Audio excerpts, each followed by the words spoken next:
Fine. Yes, so I am going to set out the law as it currently is. I'm going to start with business property relief, and then I'm going to go through to agricultural property relief. I do have quite a full set of notes, so hopefully you have that with you. It should be the one entitled Business Property Relief and Agricultural Property Relief, Current Issues. You might have got it second in the pack. And I'm going to start then with the operation of BPR. So to start then with business property relief, when the conditions for BPR are met, the transfer of value, and I've set out obviously what a transfer of value is for those who don't know in a footnote, of relevant business property is currently reduced by either 100% or 50% for IHT purposes, depending on what the asset is and who owns the asset, and I'll be going through that shortly. Now, where the conditions are met, the relief applies automatically. So just taking a quick look at section 104, as it's going to sort of set out the rest of the talk. So 104, the relief, where the whole or part of the value transferred by a transfer of value is attributable to the value of any relevant business property, the whole or that part of the value transferred shall be treated as reduced in the case of property falling within section 105(1)(a) or B or BB below by 100%. And in the case of other relevant business property by 50%. So then, to qualify as RBP, as I'm going to call it, at 100%, the property must either be a business carried on by a sole trader, an interest in a business, for example, a partnership share, unquoted company shares or unquoted company securities. Now, to qualify at as RBB, it's very irritating to say, as relevant business property at 50%, there can be quoted company shares or securities that either by themselves or when combined with other quoted shares and securities owned by the transferor give control of more than 50% of the values on all questions affecting the company as a whole. Land, buildings, plant and machinery owned by the transferor and directly used wholly or mainly for the purposes of a business carried on by a company they control, provided the interest in the company also qualifies as relevant business property. And land, buildings, machinery or plant held in trust in which the transferor had an interest in possession and used wholly or mainly for the purposes of a business carried on by them, provided the interest also qualifies as relevant business property, unless both the trust assets and transferor's business were transferred at the same time, so usually on death, in which case the 100% rate is available. So how do we value relevant business property under the current law? I do like the slide transitions in this, Rory. Rory's responsible for all this. So what is the value? So this is the open market value, see section 160 IHTA 1984. This doesn't include any part of the value already covered by agricultural property relief. And obviously I'll be coming on to that later in the section, and that's covered by section 114. And additionally, where we are considering a business or an interest in a business, we consider the net value, so that's including goodwill, less the liabilities. Where we're considering shares or securities, and one of the companies is carrying out a prohibited activity, and I'll be going through what that means in a second, that company is ignored for the purposes of the valuation, so see section 111. And just the flag, because this used to be reasonably common, there is also the restriction on the deduction of debt post-Finance Act 2013. So that's in force from the 17th of July 2013. A relevant debt is first deducted from the relevant property that it financed. That then reduces the business property available. And then it's only if the relevant debt exceeds that value can that debt then be applied against the remaining chargeable assets. So what do we mean by business in this context? Because that's actually quite important. Section 105(1)(a) and 3, or I should say section 105(1)(a), sets out that an interest in a business falls within the definition of relevant business property unless it's the making or holding of investments and other related things. And you can see that as set out at paragraph 6 on page 2. Now, HMRC's previous position had been that the property must consist of a business as a whole or a share or interest in such a business, and that transfers of individual assets are not included, whether they were included in the business or just used in the business. However, we do have authority in Nelson that says that land and buildings transferred into a trust were relevant business property in those circumstances. So it is wider than HMRC originally said. If, however, the transferor owned an asset used in another person's business, this is not going to come within 105.1a or any of the other paragraphs in 105.1. And the example provided in HMRC's manual sets out that if Gerald and his estate includes property occupied by Sanjay for purposes of Sanjay's business, Gerald has no interest in the business and therefore the property cannot qualify for BPR on Gerald's death. So how do we approach business for these purposes? Well, there's an awful lot of case law on what a business is, and it's usually reasonably clear, but the definition here extends to trades, professions, and vocations. So, for example, one of the things that I'm advising on at the moment is in the context of an artist. So does this meet the definition of a business where there was a lot of personal enjoyment and lots of sort of putting on their own walls? Is that a business, or do we sort of take it outside of that definition? Section 103.3 sets out what the word business includes, but it really doesn't define it, as is often the case in tax legislation. So it says, again, so professional, vocation, and obviously trade. But it doesn't include a business carried on otherwise than for gain. So obviously you've got to be doing it for money. Now, looking at how HMRC approached this, I found this quite surprising, actually, when I looked at the manual, but they take it from the VAT position, according to them. So before the 1st of June 2022, HMRC took its approach from the VAT case, HMRC and Fisher, not the more famous recent Fisher case, which Rory was in, the VAT one from 1981. And this was looking at whether there was a serious undertaking earnestly pursued, reasonable continuity, whether there had been supplies made which were conducted in a regular manner, so not just a one-off, for consideration, and of a kind which individuals generally seek to profit from. Post 1st of June 2022, HMRC considers the test to be set out in its Customs Brief 10, which requires considering whether the activity is a supply of goods or services for consideration and whether the supply is made for the purpose of obtaining income therefrom. Now, that's obviously a very VAT-centric way of putting the test, which is why it surprised me that it was appearing in an inheritance tax manual. I can kind of see their point, but actually I think focusing whether it's a supply or a service is kind of irrelevant in these circumstances. And I think looking at whether it is a business carried on for gain, so going back to the statutory wording, is quite helpful. Minimum ownership requirements. So there is a minimum ownership requirement for BPR. The property must have been owned by the transferor throughout the 2-year period leading up to the transfer under section 106. And this can be relaxed in certain circumstances. So transfers between spouses on death, the surviving spouse gets the deceased spouse's ownership period, so you can go ahead and put those two together. Quick succession, so 2 transfers within a 2-year period. The second transfer will then count if the property qualified for BPR at the time of the transfer. And we also have replacement property. So this is where your relevant business property is replaced by new property, but it is not yet owned by the transferor for 2 years, and the new property is capable of being relevant business property. Now, just to look at the position from a trust perspective, as this can come up. So where the property is held in a qualifying interest in possession trust, or sort of a life interest trust where you've got a life tenant, the beneficiary is the one who must satisfy the minimum ownership requirement. But where it is a relevant property trust, the trustees have to satisfy the minimum ownership requirement. So just a distinction there. If a qualifying interest in possession trust comes to an end, and the relevant business property continues to be held in trust, the ownership period begins again, and that's either via the trustees or the successor life tenant.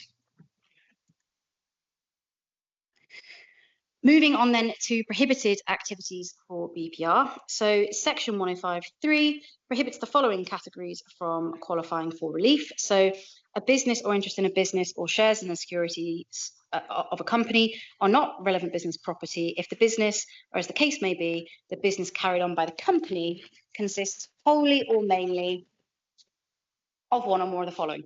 That is to say, dealing in securities, stocks or shares, land or buildings, or the making or holding of investments. So one of the ones that comes up most frequently in this context is the making or holding of investments, and it's very often in the context of letting properties. So I will go through a few of the cases in a second. Now, assets used for personal use obviously don't qualify, even if they're held by a business. So putting your yacht in a business's name isn't going to help you. Excess cash is also subject to similar issues and is likely to be considered by HMRC to be an accepted asset unless it's within reasonable bounds. But this doesn't prevent the following activities from being capable of qualifying for BPR. So property developers. So holding land as an investment will not qualify under that exception that I've just read out. And a property letting business, as I've just said, is similarly going to be in difficulty. However, businesses which actively develop land can. So things to look out for here are things like planning permission, whether the properties have been redeveloped, or at least somebody has attempted to redevelop them, and what the activities of the directors are. So are they primarily focused with the letting of these properties, or are they focused with getting the planning permission and getting cracking on redevelopment? The other area I just wanted to flag was holding companies. So a company whose business is wholly or mainly holding other companies does not necessarily fall foul of this test, depending on what else is happening in that group. So what does wholly or mainly mean in this context? So I've got a few cases there. So HMRC and Brander. Whether a business consisted wholly or mainly of making or holding investments was a question of fact for the decision maker. So far, so obvious. And they followed the case of George in the Court of Appeal. The decision maker was required to look at the business in the round and consider the relative importance of the investment to the business as a whole. That involved looking at the business over a period of time. The decision maker could have regard to various factors. None of those factors was conclusive, and a factor which was relevant to one business might not be relevant to another. And it was not appropriate in every case to compartmentalise the business and attribute activity either to investment or to non-investment as an ancillary activity. So what this case is really driving at is you have to look at the overall activities of the company throughout its history and get a picture in the round of what it's actually done.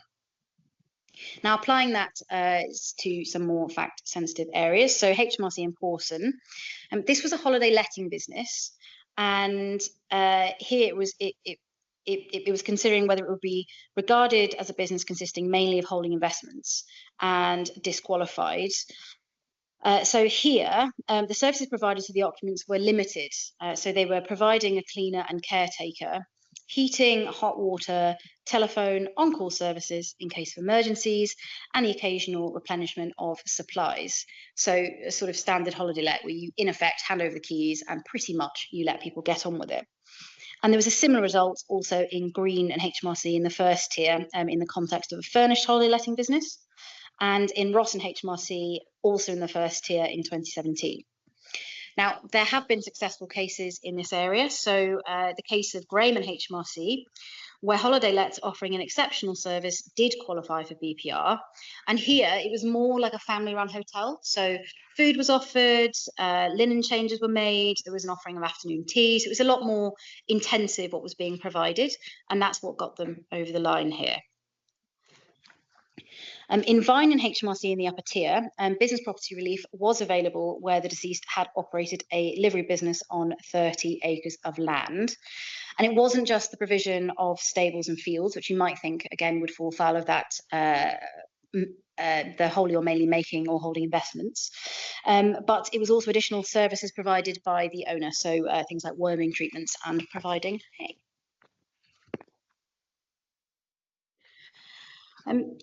Where the property is subject to a binding contract for sale at the time of transfer, it isn't going to qualify as relevant business property, and that's borne out by section 113 quite expressly. So where any property would be relevant business property in relation to a transfer of value, but a binding contract for its sale has been entered into at the time of transfer, it's not going to count. This is, however, unless the following circumstances are in point. So under A, the property is a business or interest in a business, and the sale is to a company which is to carry on that business, and it's made in consideration wholly or mainly of shares in or securities of that company. Or B, the property is shares in or securities of the company, and the sale is made for the purpose of reconstruction or amalgamation. Finally, then, just on this sort of topic of prohibited things, shares in or securities of a company do not qualify for relevant business property if at the relevant time a winding up order has been made in respect of the company's passed a resolution for voluntary winding up, or the company is in the process of liquidation. And that's also borne out by 105.5. Finally, then, just before we finish off on business property, trying to work out how much time I've got, and I think actually I'm okay. Just looking at a couple of ancillary points. So firstly, the relief can be clawed back in certain circumstances. For example, if the transferor dies within 7 years of a lifetime gift, unless the transferee still owns the property or replacement property, and the property or replacement property still qualifies for business property relief. And if there is doubt, so where there's genuine uncertainty, let's say you've gone through the case law and you've gone through the manuals and nothing's helping you, and there's an immediate lifetime charge, HMRC does operate a non-statutory clearance service, so you can go ahead and ask their view. So moving now to the second half of my presentation, so agricultural property relief. We're going to start again with the operation of the relief. So this is at the bottom of page 5 for those who are still with me in the notes. So similarly to business property, this is obviously a relief from IHT. The relief is available on the agricultural value of agricultural property, and don't worry, I will be going through what that means, situated in the UK. And pre the 6th of April 2024, the scope of the relief also applied to agricultural property in the Isle of Man, the EEA and the Channel Islands, occupied or owned by the transferor for the required period and for agricultural purposes. Again, where the conditions are met, the relief applies automatically.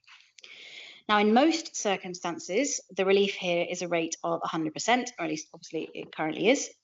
And I've set out the sort of rare exception when it isn't. So 100% relief applies unless the property is subject to a tenancy which is created before the 1st September 1995, and the statutory concession doesn't apply and the transitional provisions apply. So in most circumstances then, the relief currently is at a rate of 100%. You will be delighted to know I'm not going to read out section 116 because I've in effect just summarised what it says, but just so you have it there, that's where it is. It's on the top of page 6. Now it is only on the, I don't know what I clicked ahead, it is only on the agricultural value that relief is given. The higher open market value is ignored. So for example, where you've got planning permission for residential buildings, or the land has a mineral value, or a non-farmer would pay lots of money for the farmhouse, that's not the value you're going to take. And this is borne out by section 1153, which sets out that the value should be the value of the property if the property was subject to a perpetual covenant prohibiting its use otherwise than as agricultural property. So you discount any of the other value. BPR can, however, of course, apply where the conditions are met if the agricultural value is less than the open market value and those conditions are met. So you can combo the two. As was set out under the section on BPR, there are similar restrictions on the deductions of debt post 17th of July 2013.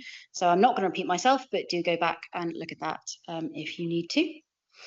And finally, then, just in opening, when you're looking at agricultural property relief, obviously evidence is going to be very important. So you should obtain a detailed surveyor's report. Ideally, this should show an ordnance survey plan, photographs of the farm buildings, cottages and farmhouse. You ideally want some detailed descriptions of each parcel of land and what any of the outbuildings are used for, and the open market value of each parcel of land and where different the agricultural value, so that you can show the difference between the two. So what does agricultural property mean? So this is set out in section 1152, and it's set out as follows regarding the meaning, and it's reasonably comprehensive, but also in its own way quite circular. So it means agricultural property means agricultural land, helpful, or pasture, and includes woodlands and any building used in connection with the intensive rearing of livestock or fish, if the woodland or building is occupied with, again, agricultural land or pasture, and the occupation is ancillary to that. So the meaning of ancillary has to be determined through a purposive construction of the section. And the overall purpose of the section, as was set out in Williams, was to allow buildings used for intensive farming to qualify for relief only where they were actually part of a farm. Now, the word ancillary has to be read in the context of its close association with the term occupied. and therefore the purpose to which the buildings were put had to be ancillary to the purpose to which the rest of the land was put. So in effect, there has to be a connection. What does agricultural mean? So HMRC's manual sets out their view of what is included. So the following land uses should be accepted as for the purposes of agriculture. Cultivation to produce food for human and animal consumption. Food in this context includes, for example, grapes grown to produce wine and apples grown to produce cider. Use to support livestock kept to produce food for human consumption, such as meat or milk or other products such as wool. The keeping of such other animals as may be found on an ordinary farm, for example, horses kept for farm work.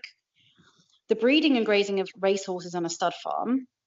This isn't an agricultural purpose under general law, but is made one for purposes of agricultural relief. So there's a specific exception.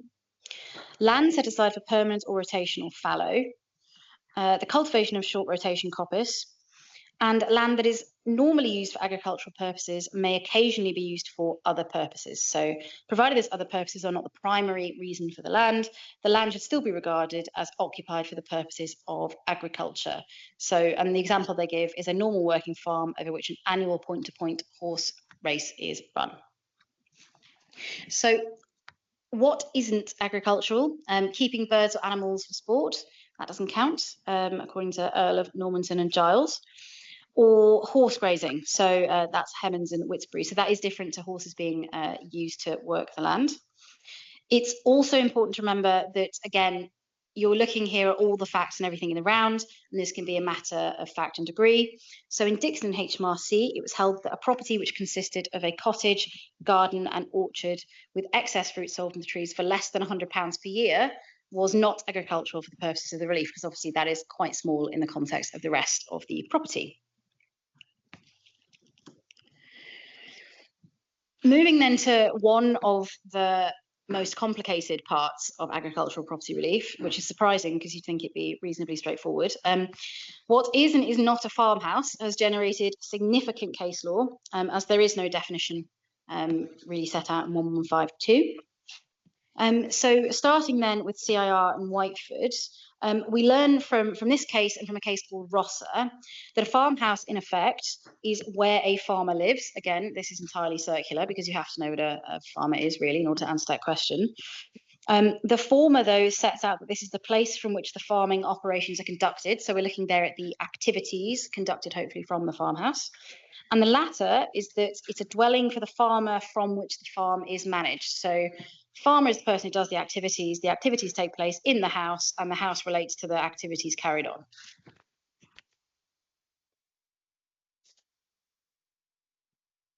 Who then is the farmer? This has actually been subject to quite a lot of debate as well. So it's the person who lives in the farmhouse in order to farm the land. But it's not actually as straightforward as that, because in Lloyd's, Banking and IRC, it was held that a house is not necessarily a farmhouse just because a person lives there who's in overall control of the agricultural business. What you're looking for here is the person who lives in the house to be day-to-day involved, actively involved in what's going on. So one of the things that's important in the case law is the distinction between a license and a tenancy. So if a grazing license becomes a tenant, so you let out to somebody for, let's say, a couple of years and they get a tenancy, it might be difficult to argue that the occupier of the farmhouse is the actual farmer. And this is borne out by HMRC's manual, which sort of sets out their view, which agrees with what I've just said. And a useful case which can demonstrate the issues which arise when a farmer takes a back seat is Arnanda and HMRC. And I said back seat, and then I very quickly put a footnote in because I felt really guilty because they're actually in their 90s and obviously couldn't still carry on farming. And I felt like I'd sort of called them lazy rather than just, 90. So anyway, paragraph 88 of Arnanda sort of set out some good principles. So from those authorities, I derived the following principles. A farmhouse is a dwelling for the farmer from which the farm is managed. That the farmer of the land is the person who farms it on a day-to-day basis rather than the person who is in overall control of the agricultural business conducted. That the status of the occupier of the premises is not the test, but the proper criterion is the purpose of the occupation of the premises. However, if the premises are extravagantly large for the purpose for which they are being used, or if they have been constructed upon some more elaborate and expensive scale, it may be that, notwithstanding the purpose of occupation, they should be treated as having been converted into something much more grand, and that the decision as to whether a building is a farmhouse is a matter of fact to be decided on the circumstances of each case and must be judged in accordance with ordinary ideas of what is appropriate in size, content, and layout, taken in conjunction with the farm buildings and the particular area of farm being farmed. Now, I'm not going to read out 92, but suffice to say that they came to the conclusion that, unfortunately, the elderly occupiers in this case were not the farmers, because they were not themselves the people carrying on in the 2 years before death. Now, once we establish that there is a farmhouse, it then has to meet the ownership conditions, which I will come on to. And additionally, it has to meet the character appropriate test. And Ananda sort of dealt with that a little bit in the end of that paragraph I was just looking at. So the character appropriate test requires a consideration both of the agricultural land to be taken into consideration, and also when the farmhouse is itself appropriate to the character of the land. So there must then firstly be a link between the agricultural land and the farmhouse. So, for example, common ownership. And HMRC originally considered this to be the test, and they made this point in Hanson. They were overruled in the upper tier, and it was held that only common occupation was in fact required. So you don't need to own all of it, you just need to occupy both of it within the meaning of the law.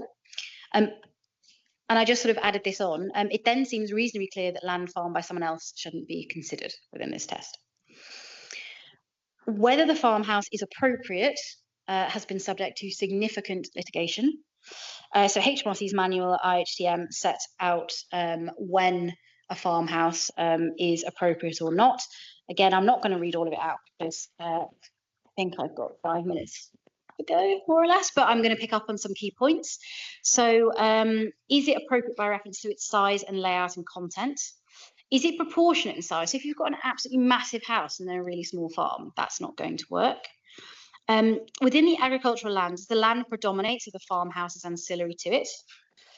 Would a reasonable and informed person regard the property simply as a house with land or as a farmhouse? And then considering all other relevant factors, including whether any land is let out and on what terms, is the scale of the agricultural operations in context? Finally, the last point I just want to draw out here is that there must be some connection or nexus between the cottages, farm buildings and farmhouses together with the land occupied with them, and then the properties which they relate must be of an appropriate character. So they've all got to link together, it's all got to fit together in order to get the relief.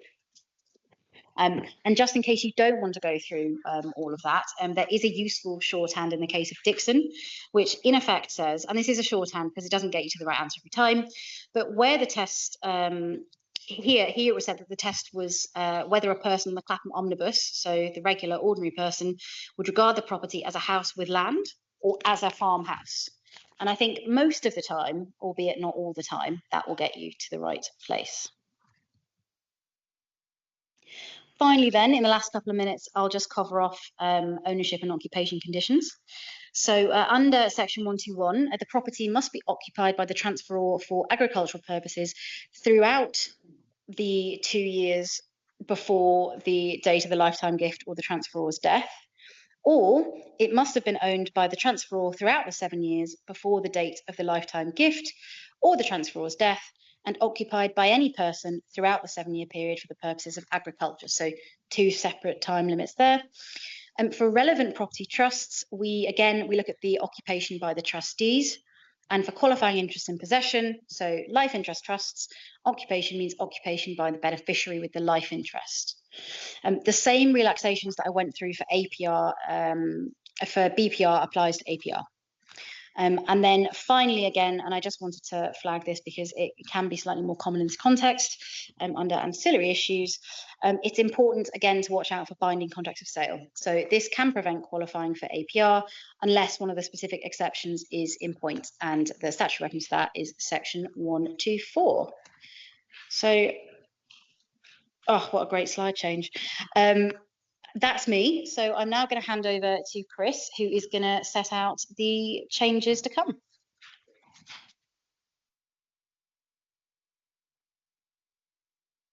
Right, thank you, Rebecca. I'm Chrisopher Vallis. I'm a tenant at Old Square Tax Chambers. And before that, as some of you may know, I spent almost a decade at HMRC's Solicitor's Office. No one is booing. So following on from Rebecca's setting out APR and BPR as things currently stand, I'm going to talk to you about the proposed changes to the reliefs as set out in the consultation document released by HMRC on the 27th of February of this year. So in the autumn budget of last year on the 30th of October, the government announced reforms to the APR and BPR reliefs. As we've heard, APR and BPR operate to reduce the value of eligible property by either 50% or 100% for the purpose of IHT, depending on the type of property, regardless of the value of the property. And this applies to both settled property and property in an individual's estate.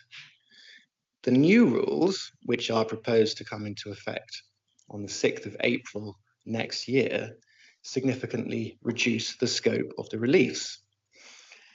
I will take you through these proposed changes, details of which were set out in the consultation document, which invited views on how the changes will apply to property settled in trust. The consultation has already closed. It closed last week, but the document is useful because it provides some detail on the proposed changes.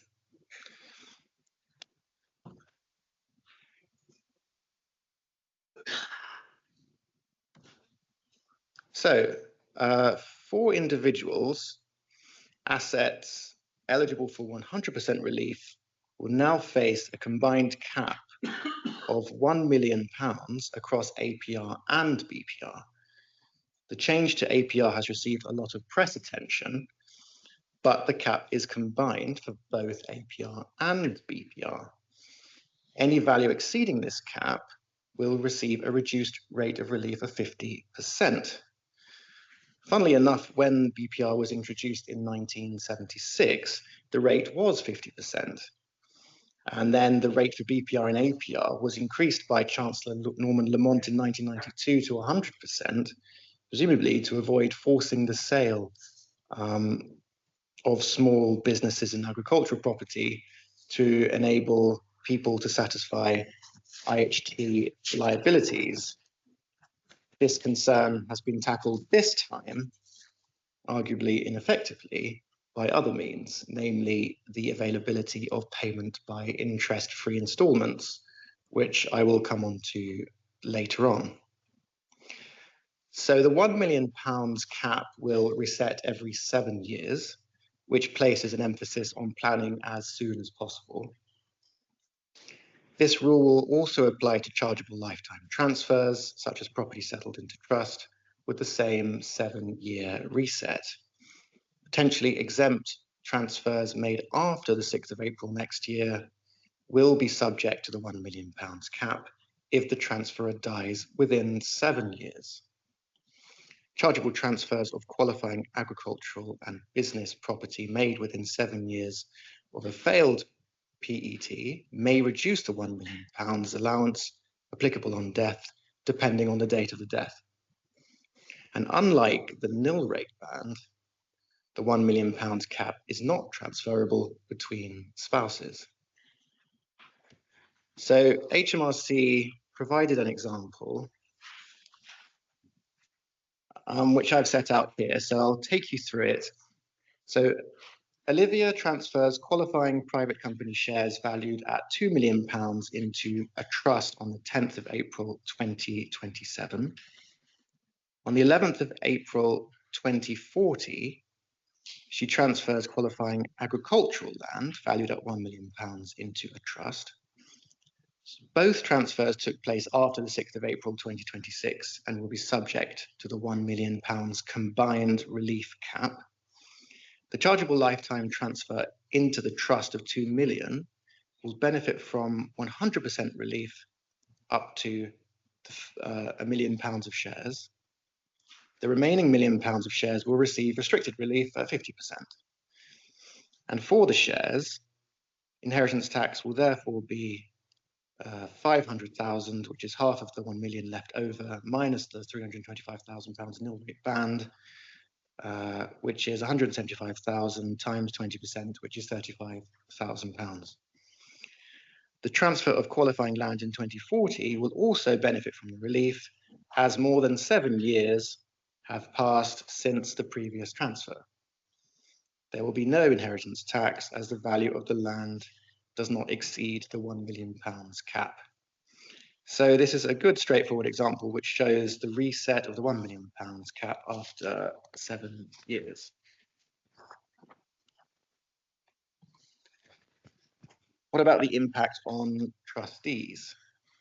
So a combined £1 million APR and BPR cap will also apply to relief from ongoing property trust charges, the 10-year anniversary charge and exit charges. And the relief will also drop to 50% where that amount is exceeded. For trusts, the £10 million cap will reset every 10 years rather than every 7 years for individuals. So, as HMRC points out, if the open market value of qualifying property remains below £1 million, the property will always be within the allowance at 10-year anniversaries, assuming that the allowance has not been used up by exit charges, for example.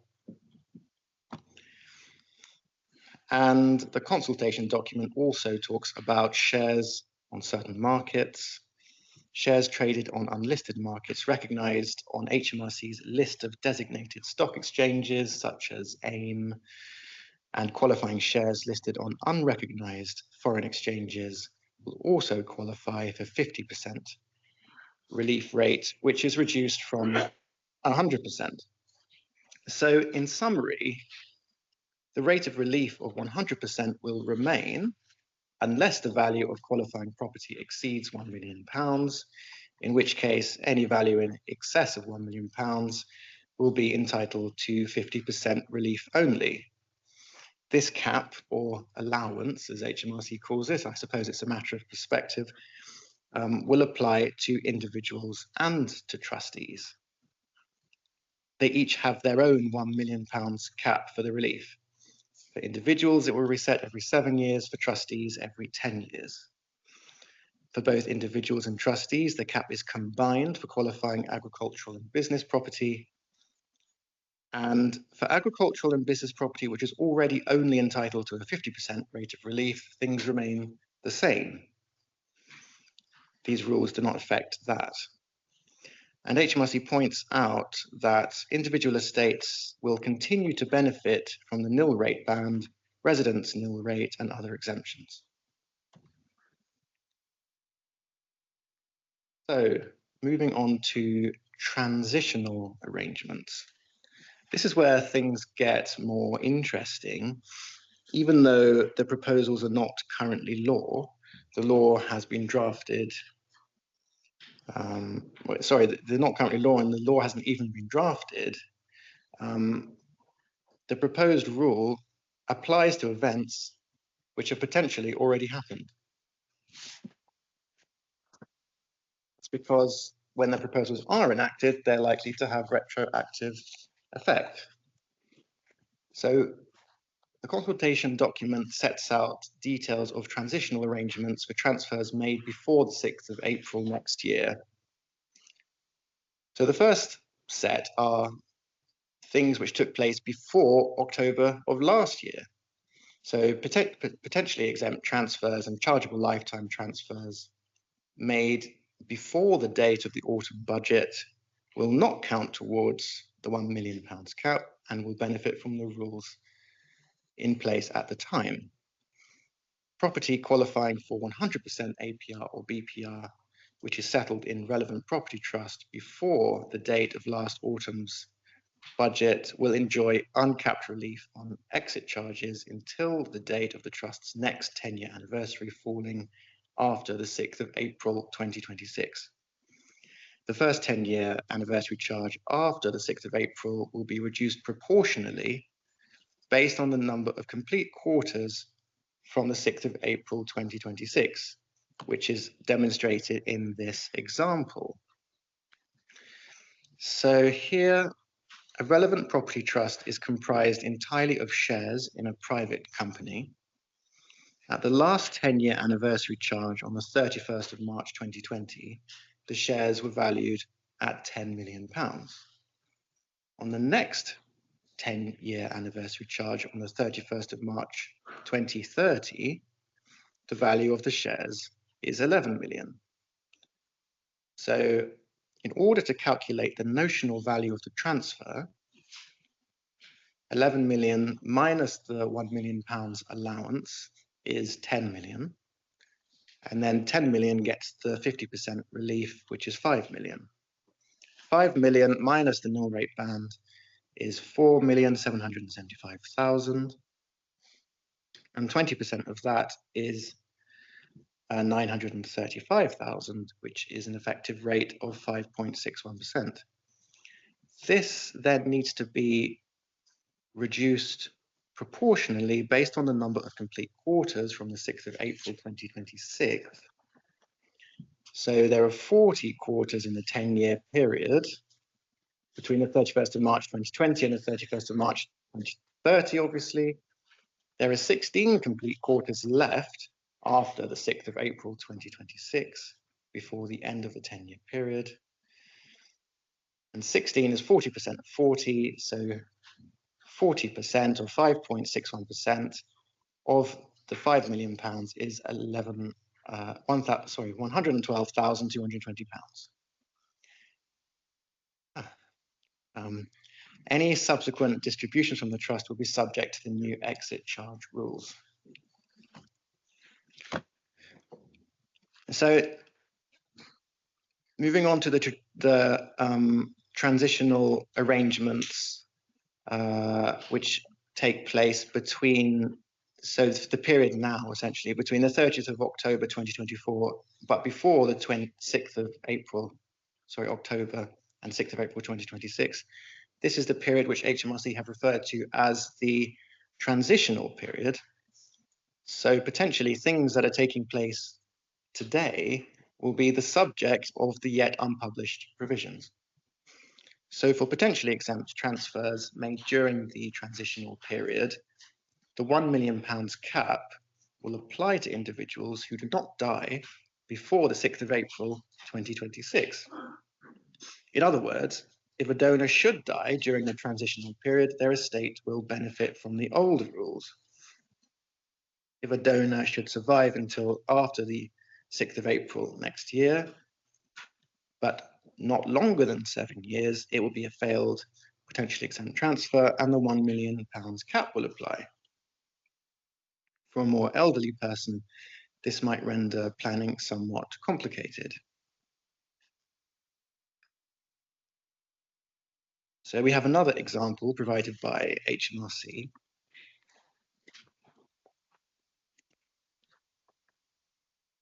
So Max makes a gift of qualifying business property valued at 600,000 on the 1st of June 2025 to his son. So this is during the transitional period. Max makes another gift of a qualifying business property valued at 600,000 on the 1st of June 2027 to his daughter Sky, which is outside the transitional period. Max then dies on the 1st of October 2027, leaving an estate valued at 2 million, including £1 million of qualifying business property. This is outside the transitional period, but within 7 years. The gift to David during the transitional period qualifies for 100% business property relief. It uses up 600,000 of the £1 million relief, leaving only 400,000. The gift to Sky on the 1st of June 2027 will benefit from the 400,000 of relief at 100% and the rest at 50%. So 600,000 minus 400,000 is 200,000, 200,000 at 50% is 100,000. and then therefore the available nil rate band for Max's death estate will be reduced by 100,000. The remaining qualifying business property will receive relief at the lower rate of 50%. Interestingly, if Max had made both gifts and died before the end of the transitional period, the rate would not be capped at £1 million. So how does this apply to chargeable lifetime transfers? The £1 million cap will not apply to 20% entry charges on qualifying agricultural and business property settled during the transitional period, as long as the settlor lives for 7 years after the transfer. If they do die within 7 years, but after the end of the transitional period, the value of the property will be subject to inheritance tax at 40%, as if it were a failed, potentially exempt transfer. And this will count towards the £1 million APR and BPR cap. It's not entirely clear whether the old rules or the new rules will apply if a property is settled during the transitional period and the settler dies before the 6th of April 2026. Trust charges. The old rules will apply in respect to qualifying agricultural and business property, which is settled on or after the 30th of October 2024 and subsequently exits the trust before the end of the transitional period. The 100% relief from exit charges will not count towards the £1 million cap at the next 10-year anniversary.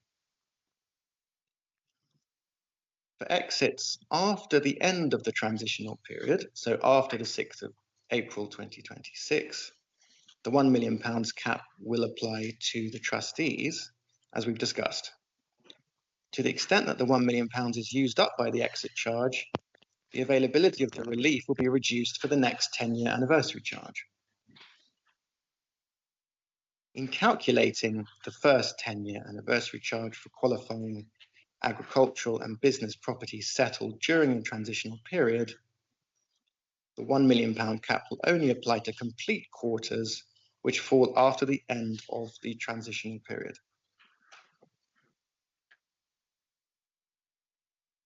So the proposals also introduced anti-fragmentation rules. And the purpose of the rules is to prevent people from spreading assets. Do you want me to order it for you now? Sure. What do you want for your takeaway? That would be lovely, yes, please. Can we have 6 chicken nuggets, please?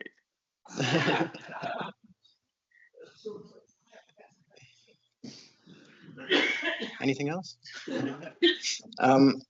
Yeah, so for exits after the end of the transitional period, sorry, we're already on to anti-fragmentation rules. So the purpose of the anti-fragmentation rules is to prevent people from spreading assets across multiple trusts and therefore getting around the £1 million cap on BPR and APR. The concern is that by settling £1 million of property into, for example, 5 separate trusts, each with a relief cap of £1 million, someone could effectively benefit from £5 million of allowance rather than just £1 million. The proposed change, and this is another retroactive reform already potentially in place, as it would be effective from the 30th of October 2024.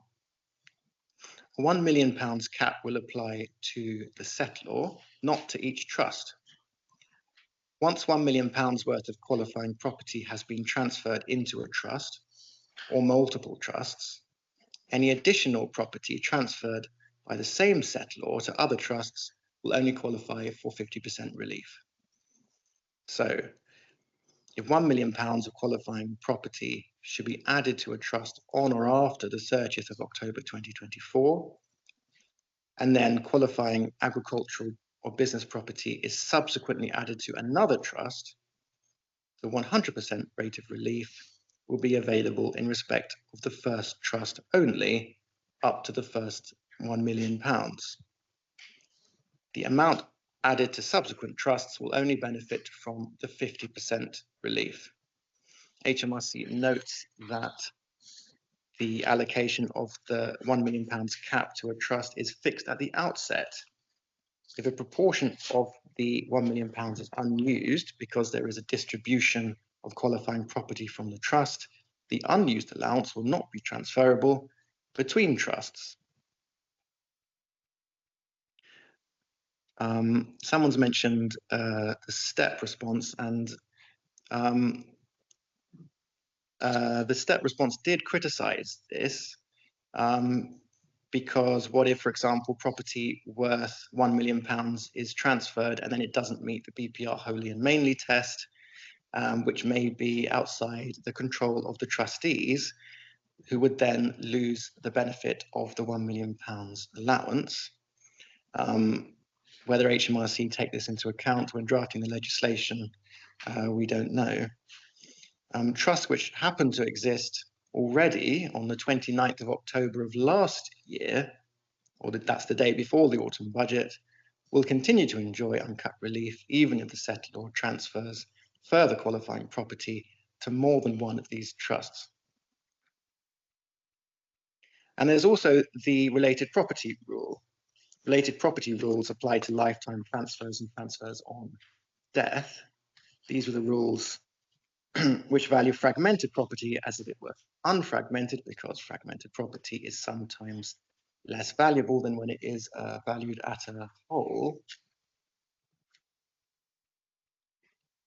Here it's proposed to extend these related property valuation rules to qualifying agricultural and business property settled by the same settlor across multiple trusts, to make sure that people cannot obtain any extra relief than was intended from the £1 million restriction. Special trusts, which are temporary charitable trusts, employee benefit trusts, and 18 to 25 trusts for bereaved young people, will not be the subject to the usual 10-year anniversary charges, but they will be subject to the £1 million allowance for exit charges.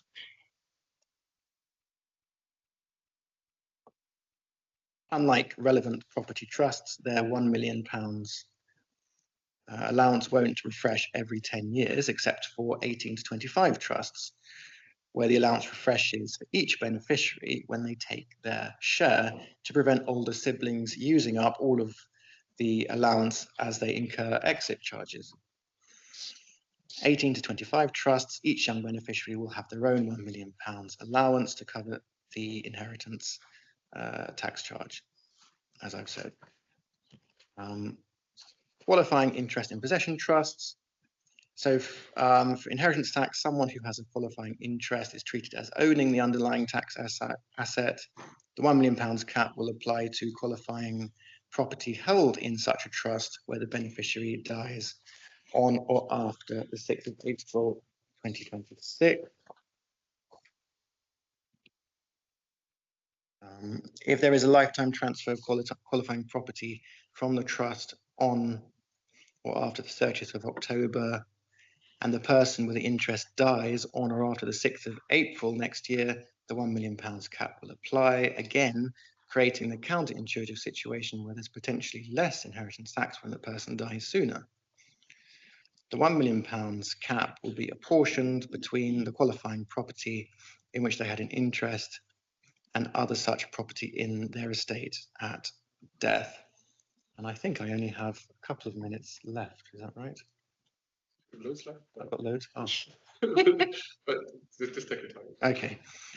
So we do have another example.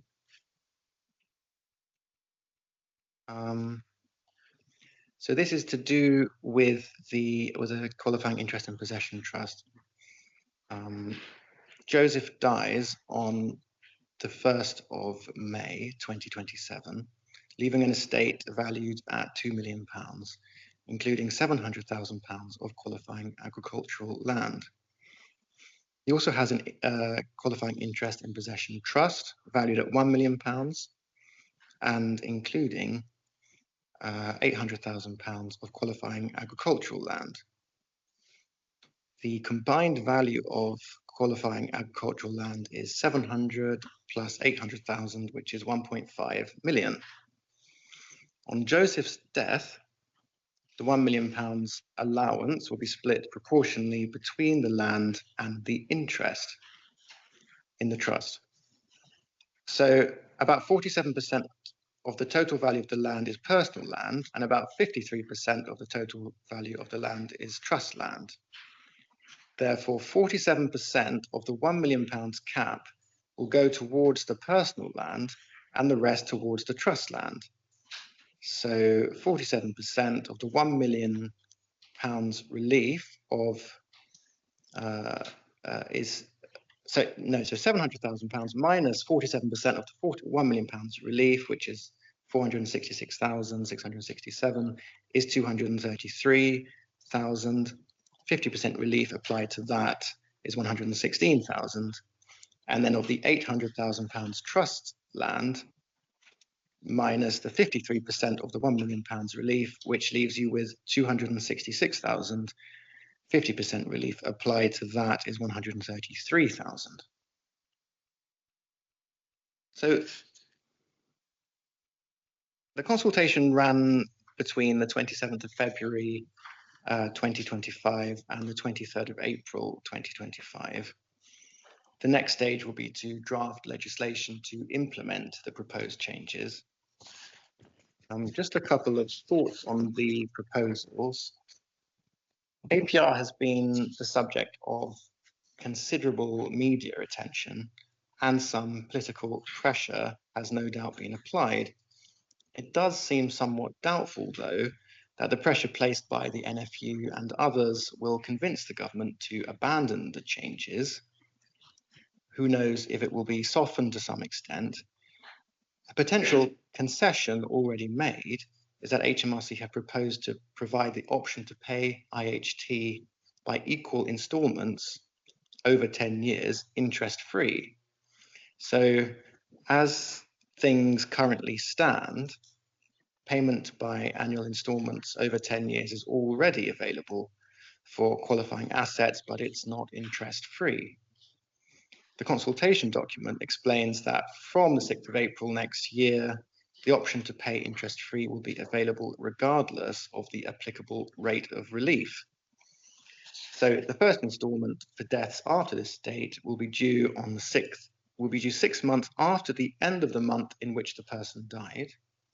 Payments will then be due every year from the 10-year period, unless the property is sold, in which case the full amount becomes due the day after the date of the sale. He's got a torch here. You don't need to buy a torch. For CLTs, the first instalment will be due at the time the tax would normally be due. Again, if sold, the instalment option ends. For 10-year anniversary charges, the trustees can also pay by instalments, the first one being due 6 months after the end of the month in which the anniversary charge arose.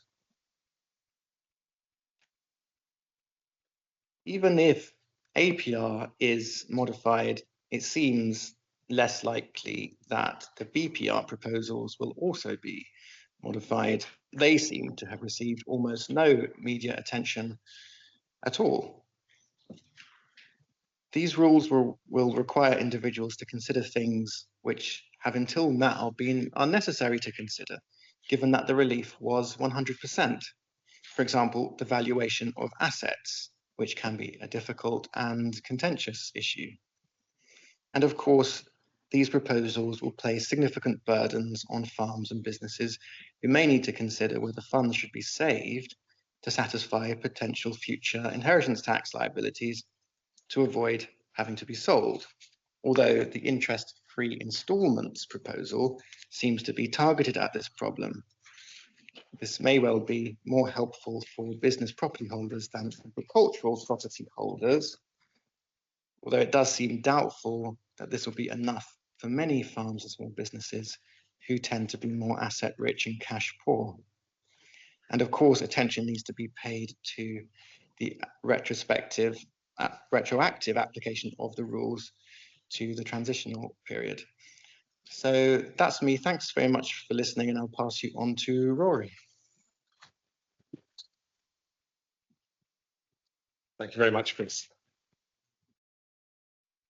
Well, I think certain members of chambers have been very keen that we stick to our timetables when we do these talks. Not me, but so I'm very happy to see that. Well, they will be very happy to see that both speakers so far have been bang on time. I'll do my best to do the same and not ramble on too much. I'm talking about effectively planning for the future resulting from these changes. Obviously, there's a limited amount to say there at this point in time. What we have are proposals and a consultation paper. What we don't have is legislation. And you can see, just looking at, as Chris was talking about there, things like the anti-fragmentation proposals. Now, even the revenue trying to explain that in a consultation document, it seems a bit of a mess, and that's glossing over a lot of the difficult points. It seems to me fairly clear that that is going to be a ripe area for planning once we see the legislation, because it is just going to be so difficult to come up with something coherent along the lines of what is being suggested in the consultation document. And even in terms of what's suggested there, I query whether that's particularly coherent in the first place. So there will be more things to be done once we see the detail of the legislation. But what we can do for now is look at sort of what the changes are and have a broad outline and a broad picture of what we should be thinking about and where we should be going, particularly given that, and again, as Chris has mentioned, these changes are retroactive or retrospective, however you want to describe it. They apply as from October last year, and so whatever's done now will be impacted by them. And another point, which I suppose it's worth just stressing at the outset, is that although it's helpful to talk about planning for the future, the circumstances in which businesses which qualified previously for business property relief, or indeed farms, they operate in different ways, families operate in different ways, they hold assets in different ways. That is going to differ massively among different people. And so there isn't, I don't think, going to be a one-size-fits-all solution for this. We need to be aware of the surrounding circumstance, the matrix of legislation within which this all fits. And from that, we can develop the best solution for individual circumstances. So I've slightly facetiously referred to, in this first slide, a blueprint for growth, which is apparently what this government is all about. And I think one of the unfortunate impacts of these changes is that it is undoubtedly going to cause difficulties for people who are running businesses, who are running farms. I'm sure we're all familiar with the constant difficulty, which is that people who are running businesses want to run businesses. They don't want to waste time effectively tax planning. But one of the effect of these changes is that if they want to see things pass on further on down, they're going to have to. Now, undoubtedly, one of the aims of the changes are to stop agricultural property relief and business property relief being used as effectively an inheritance tax planning tool. And that's probably most obviously seen in the rules around unlisted shares, AIM shares, where the relief there has been reduced from 100% to 50%, presumably because it's seen that, well, actually, that's not about driving a business, that's just about getting a tax-efficient investment. But it may be a case of the baby going out with the bathwater, because undoubtedly there are going to be businesses which are properly affected by the rules, farms which are properly affected by the rules, notwithstanding the fact that inheritance tax planning doesn't really form any part of why they're held. And where that is the case, then there arise a lot of additional questions which need to be focused on whenever we're looking at, well, what's to be done. There is a time and cost to planning properly, and that's something which is going to need to be borne in mind. It's not something which is likely to be, it's not a situation where it's likely to be able to put something in place and then just ignore it and think, well, that's going to be fine, particularly given the reservation of benefit provisions. If planning is focusing on giving away assets, then constant vigilance is going to be needed to make sure that, well, there's no reservation of benefit there, because if there is, then all that planning goes to waste. So there is an ongoing cost, an ongoing oversight element to anything which is adopted, which has to be borne in mind at the outset before anything is done. But then at the same time, you've got the inheritance tax risks of not planning, having to meet an inheritance tax bill in the future, which may not be easily done out of profits, which may have further tax consequences of having to fund it. For example, extracting funds from a company to meet an inheritance tax liability. I'll go on to look at that, but there are those issues as to how that's supposed to be done. But then there are commercial risks at the same time in doing too much. Passing control of the company onto the next generation at too early a point in time, is that really going to be desirable? And there is an issue of leaving things too late. On the one hand, you don't want to be engaged in inheritance tax planning at too early a point in time, where that could have commercial impacts on who's taking over the business, who's inheriting it, and the risk of leaving it too late and it all being ultimately pointless in the end. So again, within the context of a family, within the context of running a business, these are all the types of factors which we see outside the business property relief context, but which are obviously going to be very relevant here. And in line with that, obviously, it's important to understand what the object of the exercise is. Is it to pass wealth, or is it to preserve a business or to preserve a farm? Because the two aren't necessarily the same. And it may be that, for example, a business could be sold and cash realized, and then it might be easier to manage things. But if the idea is that, well, actually, no, we want to keep the business in the family for the next generation and the generation after that, longer term planning and different approaches may be required. And is it about encouraging the next generation? And you might say that one of the positives to come out of these changes is that the older generation is no longer in a position to keep the assets and not do anything about them until they die. And those coming behind them well, there's an encouragement as a result of these charges to pass assets down at an earlier point of time, which may, in some circumstances, and you do see it, have its own commercial benefits as things pass from one generation to another. And so that may be something which needs to be borne in mind and which is helpful to consider in the context. And finally, we are looking at 20% on the value of the business or the value of agricultural property over £1 million,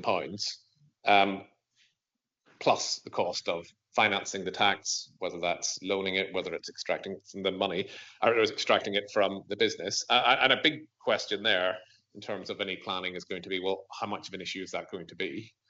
Because the bigger an issue it is, the more important it is to try and address things up front. Which then brings us on to sort of the different circumstances in which these issues arise. Why are the APR, the BPR assets being held? Are we dealing with a family business or a farm? I mentioned that one target seems to be tax efficient investments. It may be that it's a lot easier to address the changes in that context. Or is it a case of developing a business with a view to sale, in which case actually agricultural relief, business property relief, and the longer term is less of a concern, because once the business was sold, the relief wasn't going to be available anyway. Other issues as well, what's the age of the taxpayer? Is inheritance tax planning appropriate at that age? Or, and I think this is a particular problem with the way in which the changes have been brought in, is it too late to do anything? Or is it too late to do anything which is likely to be effective? Because I think it's undoubtedly the case that in some circumstances, it has just been assumed that inheritance tax isn't an issue, the relief's going to be available, and therefore nothing needs to be done in the short term. Where that is the case, there is potentially a big problem, and sort of it may be necessary to consider things and take a sort of slightly wider view of things as I go on to look at. And also, sort of as with any planning, we need to look at the needs of the taxpayer. Is there going to be a requirement for future income? Are they dependent on the business for their income? If so, what can be done to protect that while addressing the inheritance tax position? And is provision for family succession further on down the line, is that going to be an issue? So all of these things are going to fit in to the questions which we have to ask. And in that context, the points which I'm going to go on to look at are very much, as I say, to be considered with regard to those other considerations and what is helpful, what is beneficial in particular circumstances. Now, I mentioned sort of, well, what do you do if it's a bit late? And I think one very important consideration there, which may arise, it's not a question of tax, but of general law, and that's really understanding the position on the value of the estate.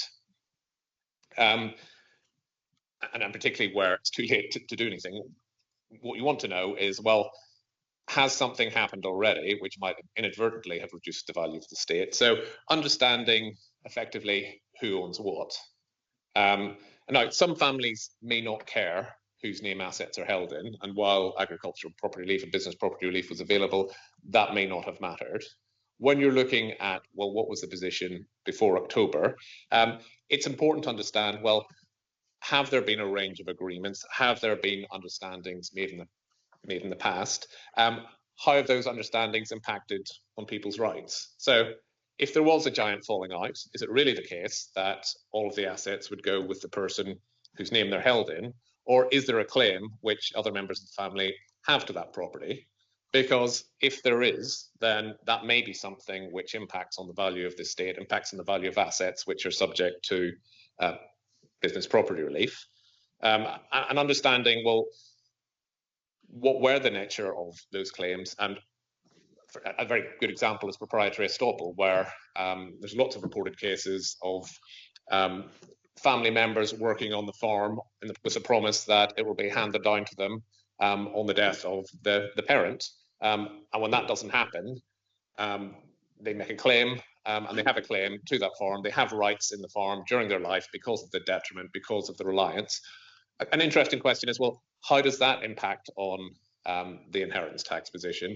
How does it impact if you take steps to satisfy that right during the parent's lifetime? Because for every case that has made it to the courts and has been reported because the parent has gone back on the word, there will be plenty of other cases where they haven't gone back on the word, where there is that understanding, where within the family there are understandings as to who's to obtain what. And it may be a question of asking, well, do those give rise to legal rights which can help with addressing what might otherwise be a difficult tax position, given the late way in which these changes have been sprung on people?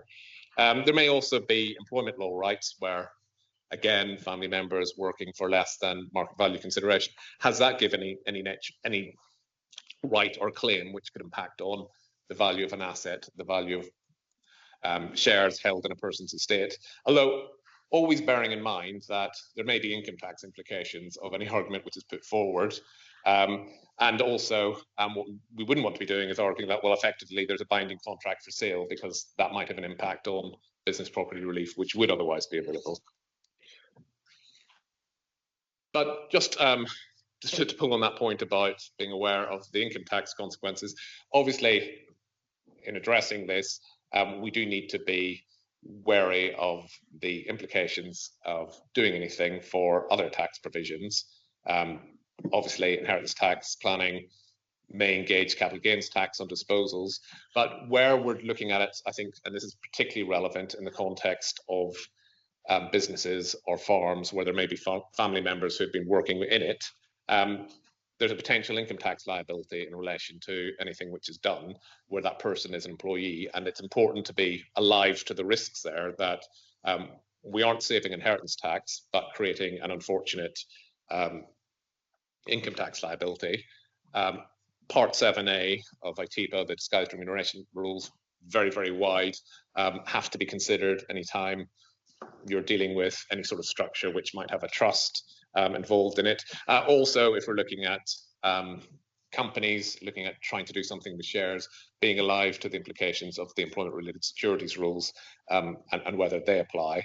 Where we're dealing with land, obviously, it's relevant, important to consider, well, are there any SDLT implications of what's being done?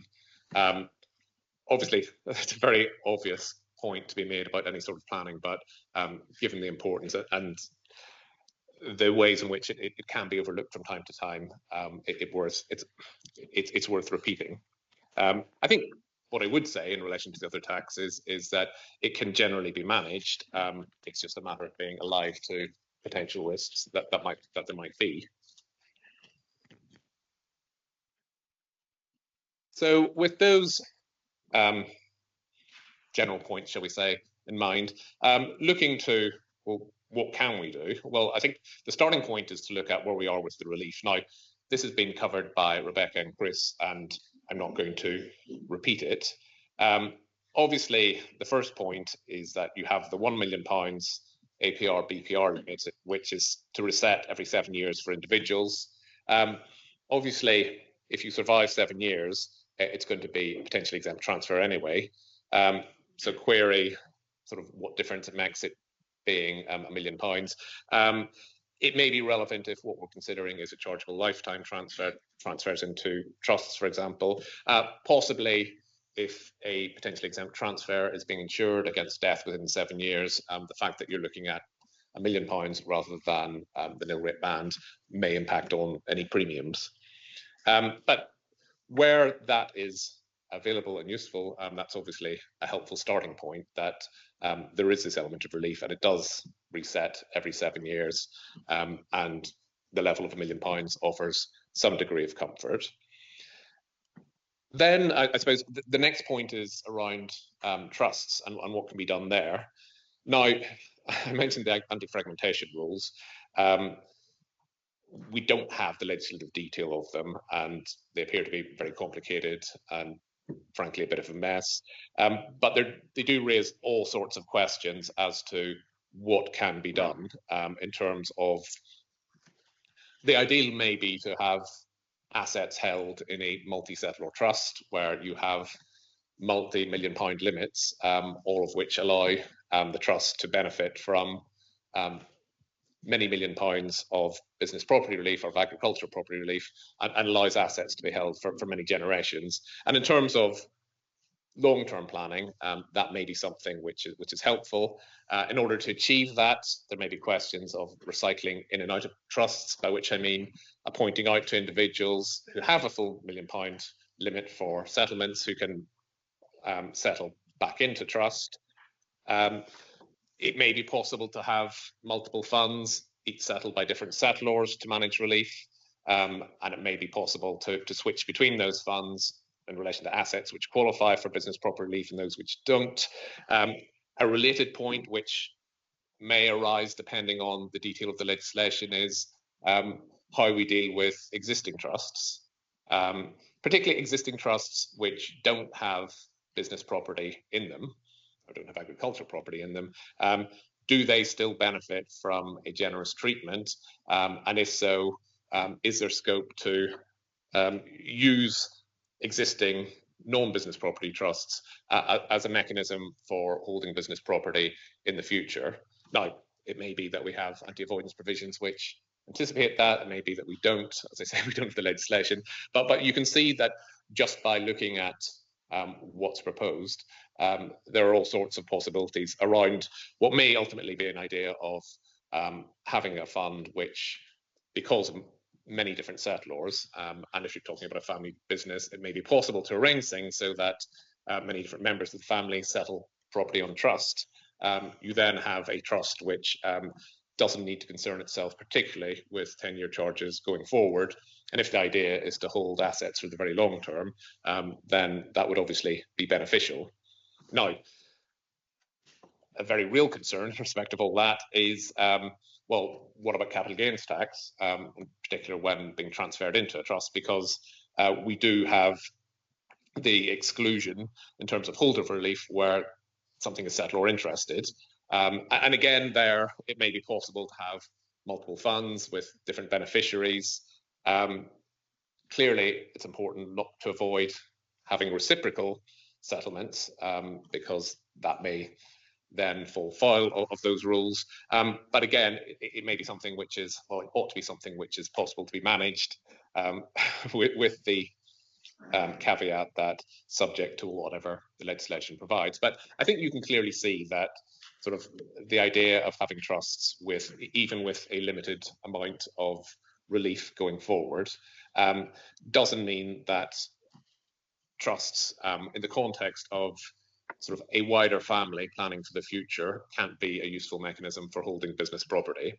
The final point I have in the note there is gifts with reservation of benefit, but if you're dealing with the holdover relief issues in terms of settlor exclusion, then that ought to double up and help you deal with the gifts with reservation of benefit. The final point I have on that slide is about the capital gains tax uplift on death. Obviously, that's a benefit which, at least for now, is still available. There's no point in giving away assets if that's going to be lost, and they would otherwise qualify for the business property relief within the limits on death. And so that's something which it's important to bear in mind, particularly in relation to things like spouse relief. But again, how important is that uplift on death in circumstances where something's been done, something looks like it's happened there, for the very long term. So what I've referred to as conventional planning, which is effectively the idea that we can make gifts, which will be potentially exempt transfers. Gift to an individual, if it becomes comprised in their estate, it's exempt if you survive 7 years, presumably exempt in the meantime. And also you have the benefit that the cap for APR, BPR resets every 7 years. It works to pass on to the next generation if that's what you want to do, and subject to the asset qualifying for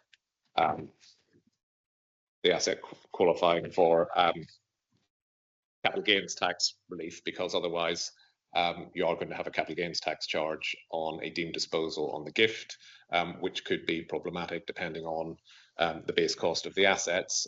It might not be an issue, but it very possibly will be. Things to bear in mind, obviously gifts with reservation of benefit, the restrictions on liabilities in section 103 of the Finance Act 1986, basically the idea that you can't give something away to somebody while owing them lots of money. And overlapping that, we've got the income tax on pre-owned assets charge.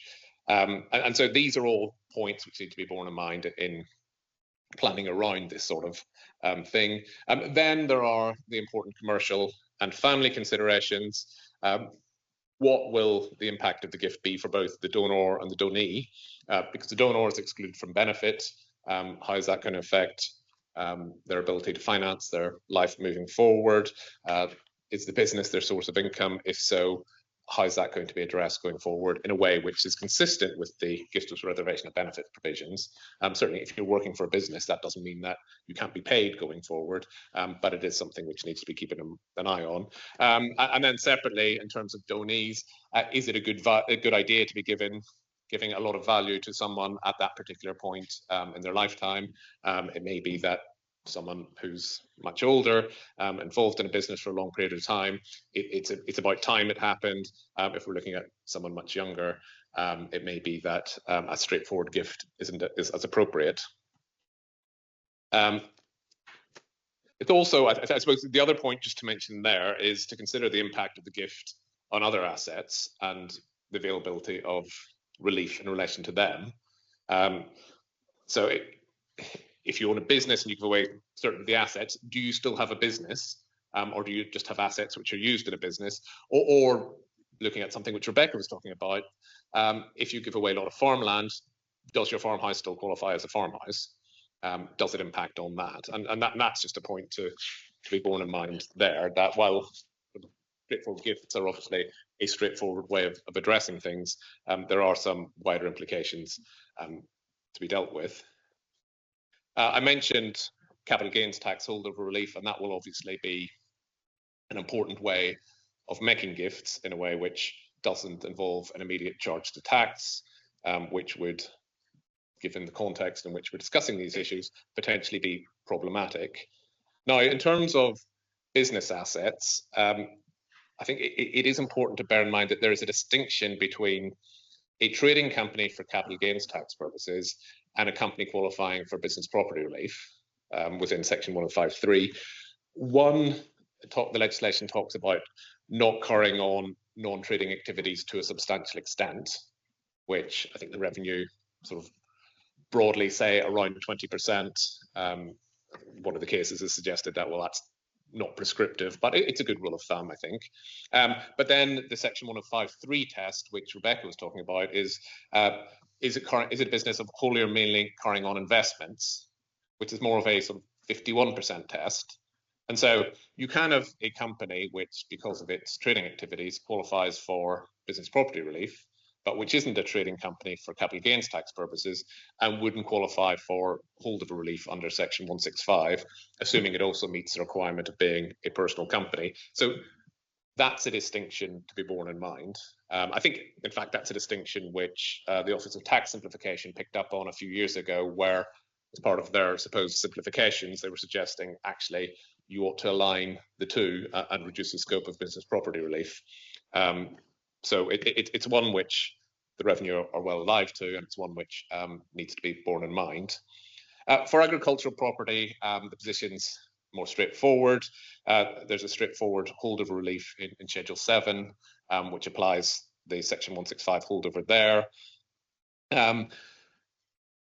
In both cases where you're looking at trust, there is an exclusion for settlor interested settlements, which is effectively where the settlor, spouse, or a dependent child can benefit under the settlement. And so that is something which would need to be borne in mind. Now, the exclusion for a dependent child doesn't mean that children can't benefit at all, but it just means that they can't benefit while they are under the age of 18.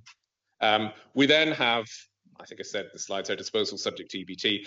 What it should say is disposals which are chargeable transfers for IHT under section 260, which is another relief which would be available on placing assets in a trust. That may be something which is more relevant in the sort of circumstances where section 165 isn't available. For example, because although you have a company which qualifies for business property relief, it doesn't meet the requirements of a trading company. And in terms of trusts, obviously, you can use that £1 million allowance, even though it's a chargeable transfer, and then that will reset every 7 years. So that may be a circumstance where that's helpful, although there you have to bear in mind the anti-fragmentation rules and the fact that if you settle more than one trust, there's a limitation applying there. So just to look now at some other potentially relevant reliefs, which sort of aren't going to be relevant in every circumstance, but I think do need to be borne in mind. The first one is the relief on transfers of value between spouses. Now, what that does, importantly, is allows two APR, BPR caps to be used in full. Now, one of the points which has been picked up in the various consultations, which can be seen from the initial guidance, is that the £1 billion allowance isn't transferable between spouses. So there's a potential issue there where one spouse has £2 million worth of assets, the other one has 0. Between them, they've got a £2 million cap, and what you want to do is ensure that that can all be utilised. So that does sort of cause one to cast your mind back to the sort of planning around nil rate bands, which was necessary 20 years ago before the transferable nil rate band came in, where it was necessary to make sure that up to the level of any relief, there the nil rate band, here the £1 million cap, we do have something which doesn't qualify for the spousal exemption, and then anything over that can transfer to the spouse, who can then make use of her own or his own band whenever passing it on to, for example, the next generation.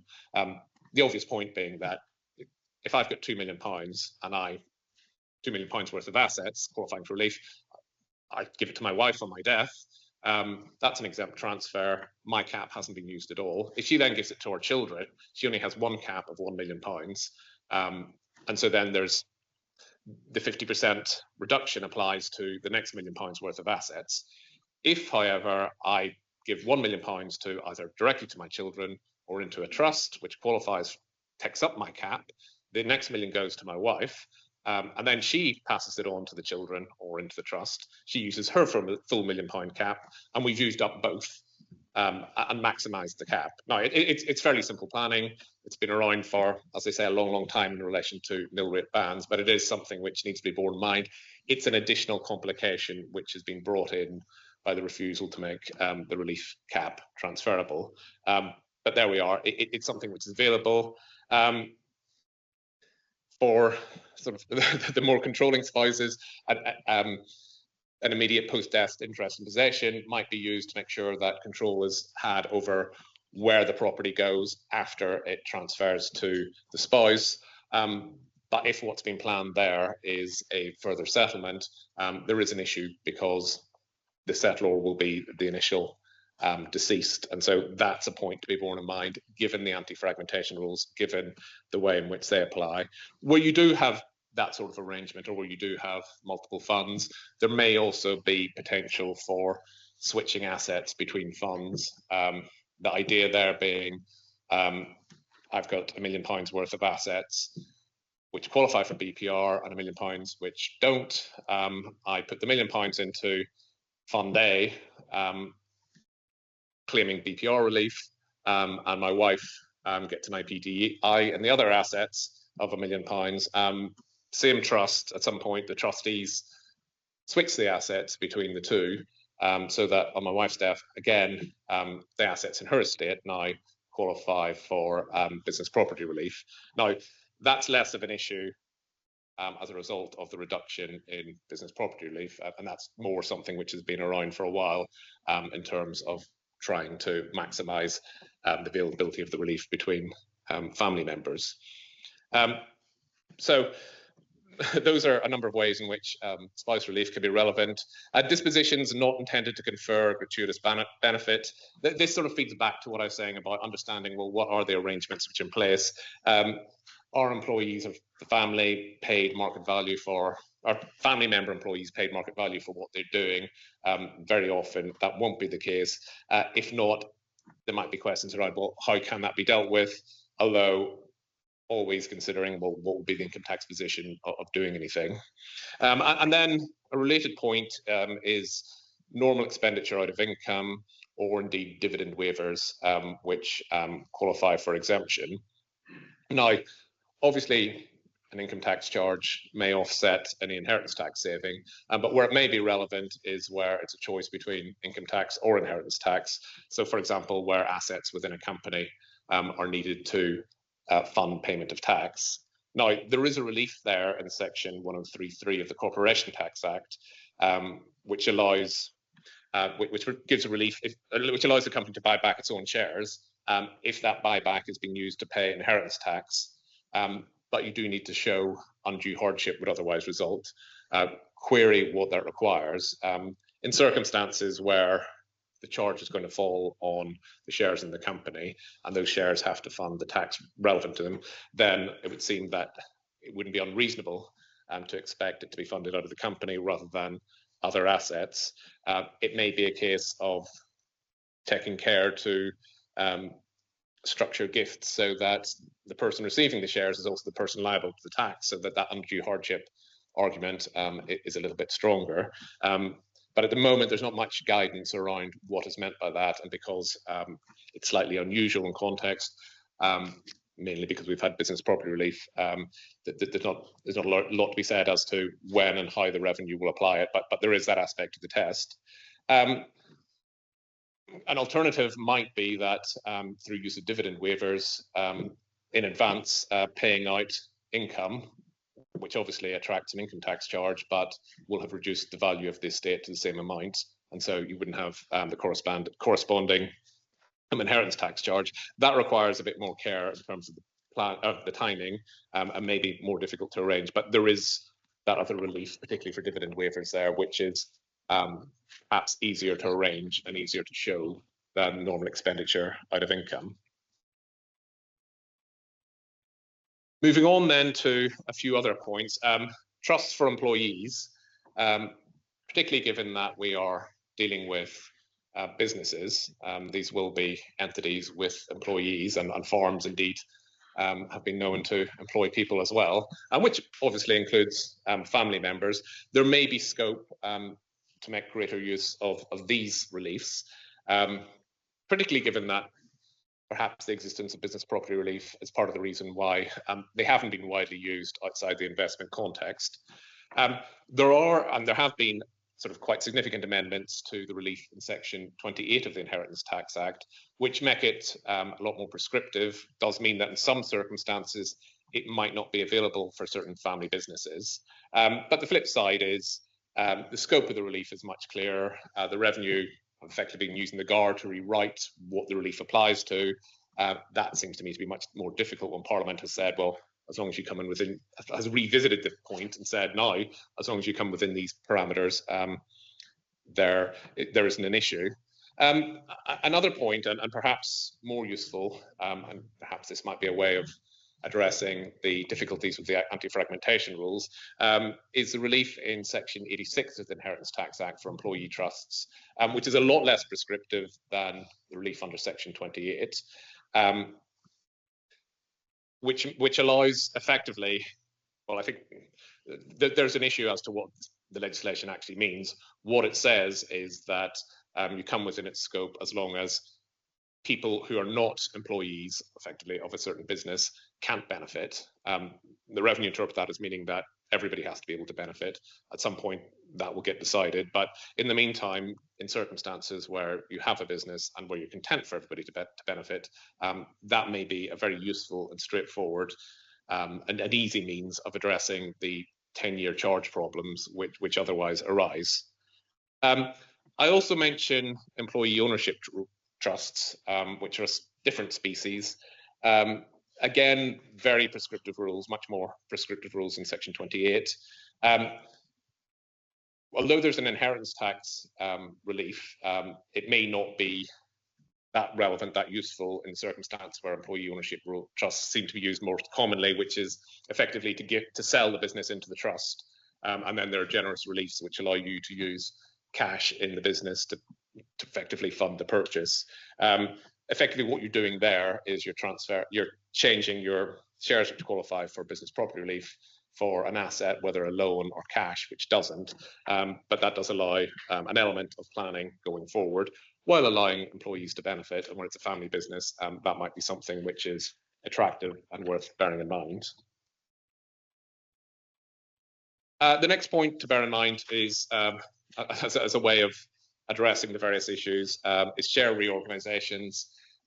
Family investment companies are by now fairly well established. There's a lot of planning around different types of shareholding to enable people to benefit from it within them in different ways.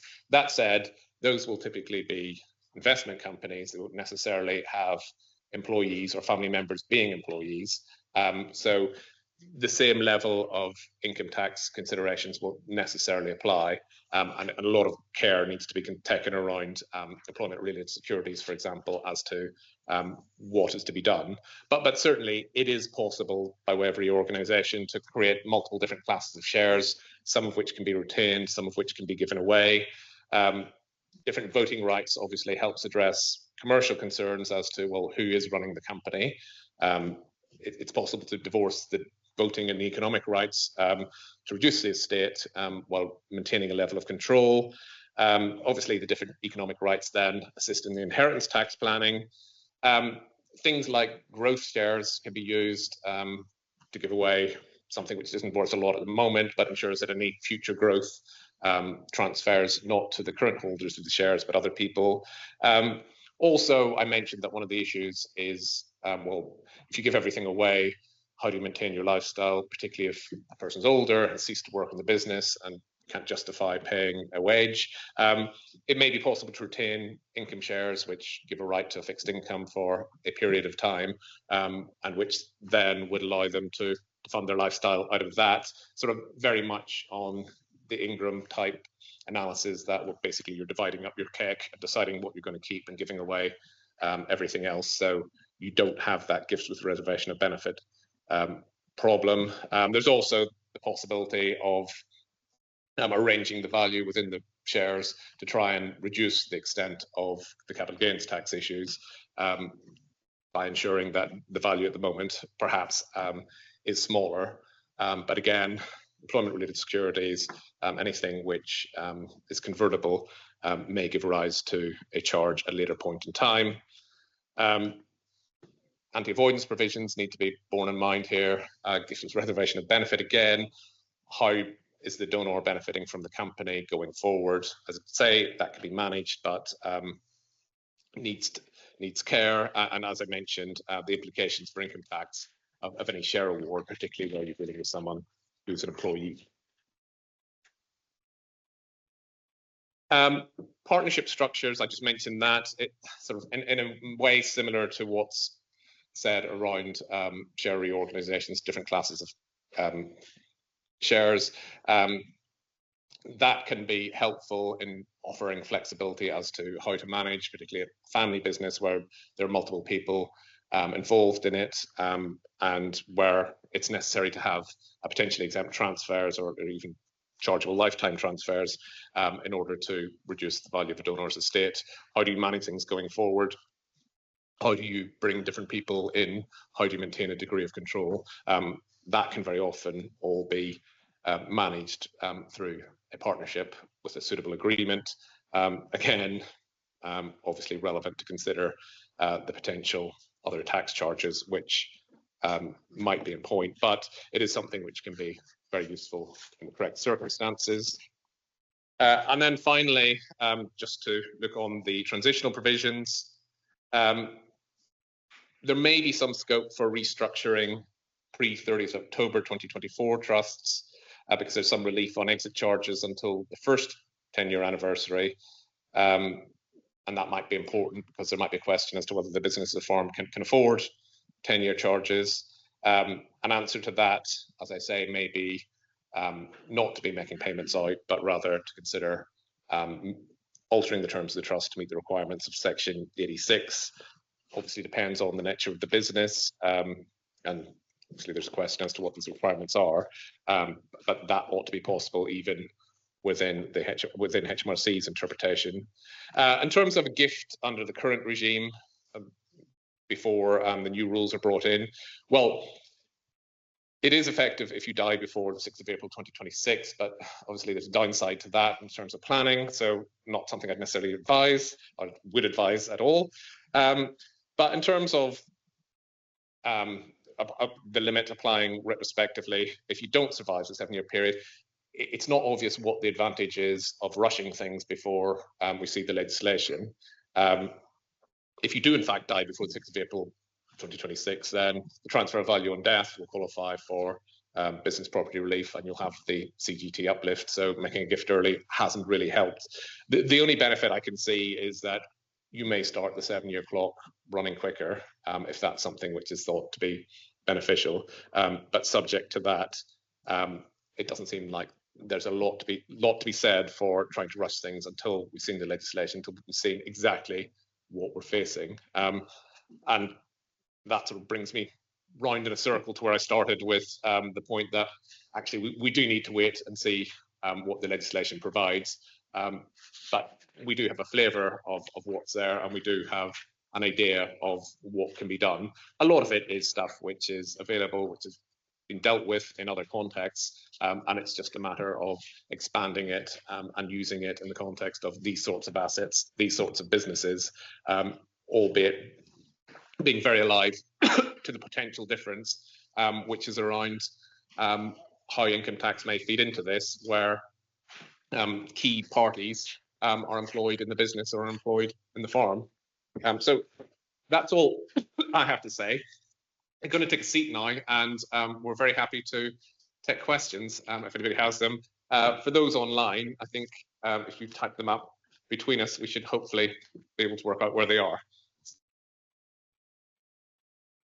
Yeah, so there's one question there, which is that if the IPDEI is a qualifying interest in possession to the spouse, then presumably we'll only get one lot of £1 million allowance, i.e. the qualifying life tenants. Subject, of course, to what the legislation says. That does appear to be the effect. You're looking at who is the settlor, and so there's only one allowance. And so actually, as I say, it's probably better to make an absolute gift and allow the spouse to benefit from his or her £1 million allowance. There's a question when we might expect to see the draft legislation. I'm hoping before the 5th of April 2026, but beyond that, I don't know. Question in the room. Hi, question for Christopher. In connection with the anti-fragmentation rules, I was just puzzling over the paragraph talking about pre-existing trusts as at 29th of October last year. And it mentions transferring further qualifying property to existing trusts and having uncapped relief. That sounds rather good, so I was assuming it's not as good as I was hoping. Perhaps you could elaborate on that point. Is this, so this is the... So on page 6 of your notes, the last section of anti-fragmentation rules. I think this is one of the points where, particularly in relation to anti-fragmentation rules, I was thinking that it's going to be important to see what the legislation says, because if pre-existing trusts are as beneficial as that, then that does leave quite a lot of scope for planning. Yeah.